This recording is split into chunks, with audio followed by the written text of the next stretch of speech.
అందరికీ నమస్కారం. నేను మీ పూజిత. ఈ రోజు వీడియో వచ్చేసి పెళ్లి తర్వాత రోజు సత్యనారాయణ వ్రతం అయిపోయింది కదా, తర్వాత రిసెప్షన్, తర్వాత ఇట్లా 16 పండుగ రోజు అయితే అమ్మాయి వాళ్ళ ఇంటికి వెళ్ళాము.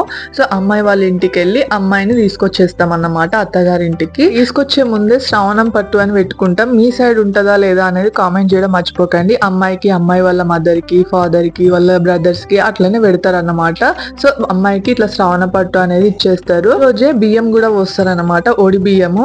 అమ్మాయికి అబ్బాయికి ఇద్దరికి పోస్తారు. యాక్చువల్గా పెళ్లిలోనే అట్లా ఇద్దరికి అయితే పోస్తారు. తర్వాత నార్మల్ గా ఒక అమ్మాయికి మాత్రమే పోస్తారు ఎప్పుడైనా కూడా.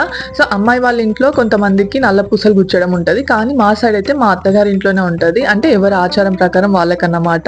ఇట్లా వచ్చిన వాళ్ళకి 5గురికి, వాళ్ళ సైడ్ 5గురికి బట్టలు పెడతారు, మా సైడ్ 5గురికి బట్టలు పెడతారు అన్నమాట. అంటే వాళ్ళు వీళ్ళకి, వీళ్ళు వాళ్ళకి పెడతారు. 16 పండుగ కంప్లీట్ అయిన తర్వాతకి అత్తగారి ఇంట్లో నల్ల పూసలు అయితే గుచ్చుతారు అన్నమాట. ఆ నల్ల పూసలు గుచ్చినప్పుడు అమ్మాయి వాళ్ళ అమ్మ వాళ్ళు ఒడి నింపుతారు. అంటే ఏం లేదు, పండ్లు, పువ్వులు, స్వీట్స్, ఫ్రూట్స్, అట్లనే వెండి గ్లాస్ కూడా పెడతారంట మా సైడ్ అయితే. ఆయన రోజే అమ్మాయి వాళ్ళ ఆడపడుచుకి ఇట్లా బియ్యం పోసి గోల్డ్ నెక్లెస్ అయితే పెట్టేశారు. నచ్చితే ప్లీజ్ లైక్, షేర్, సబ్స్క్రైబ్.